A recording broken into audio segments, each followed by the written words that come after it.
अक्सर आपने पाकिस्तानियों को, पाकिस्तानी रिपोर्टरों को ये बोलते हुए सुना होगा कि भारत के अंदर औरतों के साथ में जाति होती है, बलात्कार होते हैं। सबसे मेन तो उनके जो वुमेन राइट्स है वो ही नहीं दिए गए। ये बात कौन लोग बोलते हैं जहाँ वुमेन्स को कोई राइट ही नहीं है। वो तो आप समझ गए कि मैं किन लोगों की बातें कर रहा हूँ। जो 1400 साल पहले ऊँट और घोड़ों पे बैठ के आए थे, उन्हीं की बात कर रहा हूँ मैं। तो इसी मुद्दे पे पाकिस्तानी एक पत्रकार है, वो पब्लिक के बीच में गए और उन्होंने ये जानने की कोशिश की कि भारत में महिलाएं सेफ ज्यादा है कि पाकिस्तान में सेफ ज्यादा है। यहाँ मिल गए इनको एक भाई साहब। करोगे तो ये पूरी हो जाएगी। नहीं, लिबास में भी रेप होगा, घर में भी चचा मम्मा ताए ये भी कर रहे होते हैं। आप पाकिस्तान की इंटरनेशनल सर्वेज देखें, रेप के जो 80-90% केसेस हैं वो अपने रिश्तेदार हैं। ये बात है, देवर वो ससुर ये लगे पड़े होते हैं। और भाई साहब ने क्या पाकिस्तान को नंगा किया और पाकिस्तान के अंदरूनी जो हालात है, जो मामले हैं और जो इनके घरों में चलता है वो उधेड़ के रख दिया भैया। अब मैं ज़्यादा पॉइंट स्कोरिंग नहीं करता हूँ और अब आपको सीधा लेके चलता हूँ पाकिस्तान।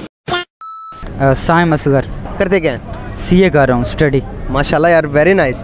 तो गाइस, तो भाईजान मेरा आपसे क्वेश्चन ये है कि कौन सी कंट्री की वुमेन्स ज़्यादा सेफ है? एज कम पाकिस्तान और इंडिया दोनों में से कौन सी कंट्री की आपको वुमेन ज़्यादा सेफ नज़र आती है? मेरे ख्याल से दोनों कंट्रीज़ में जेंडर गैप बहुत ज़्यादा है और दोनों कंट्रीज़ में वुमेन सेफ़ नहीं है। अच्छा। वैसे एक कहावत है कि इंडिया में वुमेन सेफ़ नहीं है। अगर पाकिस्तान का देखा जाए तो पाकिस्तान में भी सेफ़ नहीं है। आप कसूर का वाक़या देख लो, ज़ैनब का, या मोटरवे केस देख लो। और पाकिस्तान में अजीब अजीब आगे से एक्सप्लेनेशन और आर्गूमेंट्स देते हैं जी कि औरत रात को क्यों गई, मर्द के साथ क्यों नहीं गई, गाड़ी पे अकेली क्यों थी, क्या कर रही थी, उसने ड्रेस ऐसा पहना था। ये सब लेम एक्सक्यूज़ेज़ हैं। औरत ने सेफ़ रहना है तो उसे सेफ़ करो, ठीक है ना।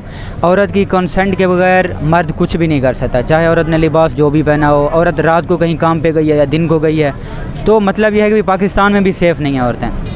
जी, बहुत नाजुक सूरत हाल है। सही। लास्ट टाइम पंजाब के अंदर ये क्राइम, ये जो से रेप इमरजेंसी नाफिज कर दी गई थी, आपको पता है इस बारे में इन्फॉर्मेशन है? ये बिल्कुल सही बात है। पाकिस्तान के अंदर इतने ज़्यादा रेप होने लगे थे, खासतौर से लाहौर सिटी के अंदर, कि वहाँ पे रेप इमरजेंसी लगानी पड़ी। फिर ये बोलते हैं कि भारत में महिलाएं सेफ नहीं है। हाँ, वो जब ज़्यादा वाक़यात आ रहे थे तो उस वजह से उन्होंने कोई हेल्पलाइन वो डेवलप की कि वुमेन जो है इस पे कॉल कर सकती हैं और आपको फौरी वो दी जाएगी, सपोर्ट और हेल्प दी जाएगी।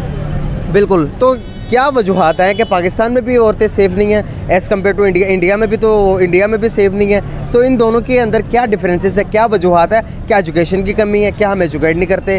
क्या वजूहत नज़र आती है? सबसे बड़ी बात यह है कि जेंडर गैप। आप देखो, आप एक बंदे को भूखा कर दो और कहो कि यार वो खाना ना खाए, कब तक नहीं खाएगा? 2 दिन 3 दिन, उसके बाद उसने खाना है। तो यहाँ पे जेंडर गैप बहुत ज़्यादा है, जिसकी वजह से अगर लेट्स सपोज हम एग्जांपल लेते हैं को एजुकेशन की, तो को एजुकेशन के जो बॉयज़ होते हैं उनमें ज़्यादा ये वल्गरपन और ज़्यादा जो वहशी दरिंदगी है, जो सेक्सुअल अर्ज एंड हैं, डिज़ायर हैं, ये नहीं होती इतनी ज़्यादा।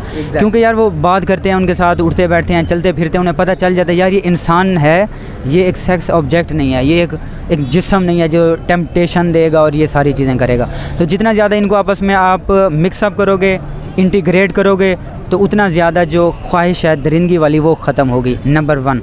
नंबर 2 ये है कि यार यूरोप में ये होता है कि दोनों इकट्ठे पढ़ते हैं, सारा सीन चलता है। यहाँ पे शादियाँ भी लेट करते हैं, तो इस वजह से फिर क्या है, यूनिवर्सिटी में स्टूडेंट टाइम वेस्ट करते हैं।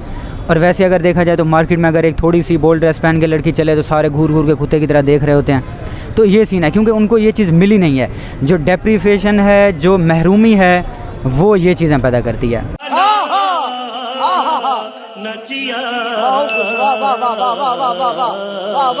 ये सही। इन चीज़ों को दूर करने के लिए हाँ, एजुकेशन कम है, ह्यूमन राइट्स का पता नहीं है। ये लोग कहते हैं यार लड़की ने इस तरह का ड्रेस पहन लिया तो मतलब इसने लाइसेंस दे दिया कि हम उसे घूरें और ये भी करें। उनके अंदर ये नहीं है कि यार ये तुम्हारी लिमिट है, कि अगर आप किसी को घूरोगे तो आप उन्हें डिसकम्फर्ट करोगे। इस तरह तुम चलो और लोग घूर रहे हो तो ये थोड़ा अजीब लगता है। एजुकेशन नहीं है, ये चीज़ें हैं। एक तो जैसा देश वैसा बहस होना चाहिए। मैं आपकी इस बात से एग्री नहीं करता। कहीं हद तक आप सही कह रहे हैं, लेकिन कि आप देखो कि फॉर एग्जांपल कि अमेरिका में जो ड्रेसिंग होती है, अमेरिका के कल्चर है ना, वो जब बिगनी में भी बाहर आ सकते हैं। हमारा वो कल्चर नहीं है। थोड़ी बहुत जलालत तो चलती है ना। हमारा कल्चर है कि इस्लाम जिस तरह का हम बताता, हम मुस्लिम कौम है, उस पे अगर हम बात करें तो हम मुस्लिम्स हैं। हमें जो इस्लाम के एक दायरा दिया हुआ है, इस्लाम में जो दायरे फिक्स किए हैं, आजकल के इंसान आज नहीं मानती तो वो इन फ्यूचर मान लेती है। 1 मिनट मैं आपको बताता हूँ। आप कहते हैं जी औरत को अगर चादर पहना दो तो ये जो देखना है और जो रेप हैं ये कम हो जाएंगे, क्योंकि इस्लाम कहता है औरत पर्दा करे तो इससे मर्द रुक जाएगा। मैं आज कह रहा हूँ मर्द ने नहीं रुकना, क्योंकि यार ये नीड है। अब मैं इस बात पे आता हूँ। लाहौर में कहा जाता है जी जी जिस औरत ने ट्राउज़र शर्ट पहना है तो वो एक ज़्यादा वल्गर है और सेक्सी है, जो शलवार कमीज़ में होगी वो शरीफ हो गई। चले जाओ, मेरा बिलोंग मैं मुल्तान से करता हूँ, वहाँ पे कहा जाता है जी अगर औरत टाइट कपड़े भी पहनेगी तो उसने लाइसेंस दे दिया कि हम तो उससे घूरेंगे, वो तो इस्लामी लिबास नहीं है। बिल्कुल, एक मिनट एक्सप्लेन करने दें। अच्छा, पहले आता है जनाब जी बुर्का। औरत को पहले क्या किया कि यार कपड़े में रहे, यार ट्राउज़र शर्ट ना पहने, उसने ट्राउज़र शर्ट नहीं पहना, बुर्का कपड़े पहन लिए। फिर कहा यार हिजाब करे, बाल खुले नहीं होने चाहिए वरना हम जो है तंग होते हैं, इससे मर्द कह रहा है, उसने हिजाब डाला।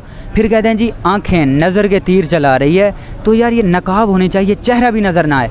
औरत ने चेहरा नज़र नहीं आया, फिर कहते हैं नकाब नहीं चलने वाली। अफ़गानिस्तान देख लो, वहाँ पे औरत के ऊपर बुर्का झाड़ दिया। और मेरे अफ़गानिस्तान काबुल के दोस्त हैं जो कहते हैं कि जो शाम को औरत बाहर जाए ना, चाहे बुर्के में होगी, हम कहेंगे यार ये रात को क्यों निकली हुई है, क्योंकि इसके जो मेल है ना घर में वो काम कर सकते हैं। मार्केट में औरत का काम क्या है, तो वो कहते हैं यार रात को मगरिब के टाइम औरत ना निकले। तो इसका मतलब है फिर और ज़्यादा चलो ना, मज़हब कहता है अगर ख़ास काम हो तभी औरत घर से बाहर जा सकती है वरना औरत घर रहे। तो इसका मतलब यह है कि औरत को घर में कैद कर दो। पाकिस्तान की 100 में से जो 50% पॉपुलेशन है उसको घर में कैद करो, मुलाजमत ना दो, स्कूल में कोई एजुकेशन ना हो, पार्क्स में ना चले, कुछ भी ना चले। जब आप घर में उसे कैद करेंगे तो उसके रिलेटिव, मतलब कि आप औरत के हक में है कि वो मेरी जिस्म मेरी मर्जी वाला सीन नहीं, वो सीन नहीं है। अब मैं ये उसी की तरफ तो जा रहे हैं। सुनो, इसका पता है हल क्या है जी। इसका हल ये है एजुकेशन पे क्या करो, उसे जो बेसिक राइट है ना, एजुकेशन, कहीं भी जा सकती है, गाड़ी ड्राइव कर सकती है, मार्केट में जा सकती है, मर्द की ज़रूरत नहीं है, मर्द की अपनी लाइफ है, वो तो नहीं पूछता औरत से मैं कहाँ जाऊँ, तो वो भी जाएगी। अब आते हैं लिबास पे। लाहौर में जो एक लिबास है ना, जैसे कि मार्केट में जा रही है तो औरत थोड़ा मॉडर्न ड्रेस पहने, क्योंकि उसे पता है कि ज़्यादा लिबरल ड्रेस पहनूंगी तो लोग होंगे, क्योंकि इन लोगों ने देखा नहीं है, अमेरिका थोड़ी है। एग्जैक्टली, मैं यही ये बात बात कहना है। चाह रहा हूँ। अब हमारे सिटी में अगर औरत नकाब ना करे तो उसे लोग उस पर झपकेंगे। तो औरत को भी चाहिए कि यार पाकिस्तान में रह रही है, यूरोप में तो रह नहीं रही, देखे कि यार मैं KFC मैकडोनल्ड जा रही हूँ तो ठीक है, जैसा भी है वहाँ पे लोग इस कदर नहीं होते। अगर बरगद मार्केट में आ रही है तो थोड़ा ढंग संग का कपड़ा पहन ले, ये बात है। सही बात है, मैं आपको यही यही कहना चाह रहा था, जो लास्ट पे आप पहुँच गए उस बात पर कि जैसा देश हो वैसा भेस हो।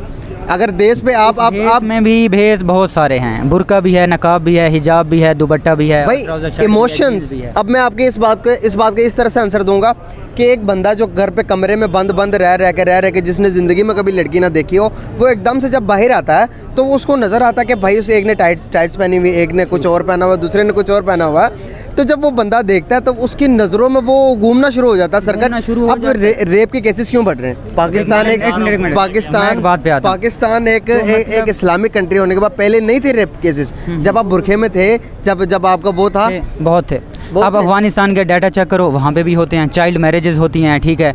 देखो ये जो अर्ज है ना, डिज़ायर जो खुदा ने रखी है, ये पूरी होगी। चाहे बंदा मस्टरबेशन करे, बॉयज़ की तरफ चाहे गर्ल्स की तरफ जाए, कहीं भी इसने पूरा होना है। तो ये बात है। इसका मतलब ये नहीं है कि आप लिबास में बंद करोगे तो ये पूरी हो जाएगी, नहीं, लिबास में भी रेप होगा, घर में भी चचा मम्मा ताए ये भी कर रहे होते हैं। आप पाकिस्तान की इंटरनेशनल सर्वेज देखें, रेप के जो 80-90% केसेस हैं वो अपने रिश्तेदार हैं। ये बात है, देवर वो ससुर ये लगे पड़े होते हैं। तो मतलब नीड कम नहीं होनी, आपको सोसाइटी को एजुकेट करना होगा और यही हाल। मैं जानता हूँ इस्लाम में जो औरतों के साथ घर में होता है, इस बंदे ने उसकी तय खोल के रख दी। इतनी हिम्मत इस बंदे के अंदर बोलने की शायद इसी वजह से आई होगी, शायद इसने मदरसे को छोड़ के मॉडर्न एजुकेशन में पढ़ाई की होगी। और इसकी बातों से भी लग रहा है बंदा काफ़ी एजुकेटेड है, काफ़ी समझदार है। इस टाइप का बंदे पाकिस्तान नहीं पूरे हिंदुस्तान में भी ऐसे होने चाहिए। सभी की सोच ऐसी होनी चाहिए कि एक औरत को सेक्स की डमी ना समझे। ओके भाई। अब नंबर आप लोगों का, अब आपको बताना है कि हिंदुस्तान में ज़्यादा महिलाएं सेफ है कि पाकिस्तान में। अगर पाकिस्तान में है तो क्यों है, और हिंदुस्तान में है तो क्यों है। ठीक है। अगर बायकॉट करना है तो लाल सिंह चड्ढा का करो, सिनेमा हॉल में जाके मूवी नहीं देखनी है, लेकिन कमेंट का नहीं करना है बायकॉट। वीडियो यहाँ तक देख रहे हो, मुझे सुन रहे हो तो कमेंट करके जाना, और हो सके तो वीडियो को शेयर भी कर दिया करो।